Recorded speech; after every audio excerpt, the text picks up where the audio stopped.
Avui fem pollastre amb xampinyons. Necessitem uns alls, cebes, cansalada, xampinyons frescos i un pollastre tallat a trossos.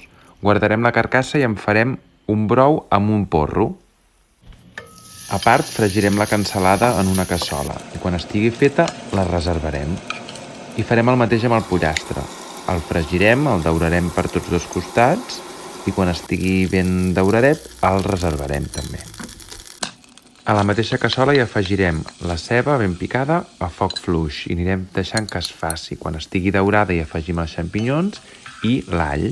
Ho podem regar amb una mica de brou de pollastre.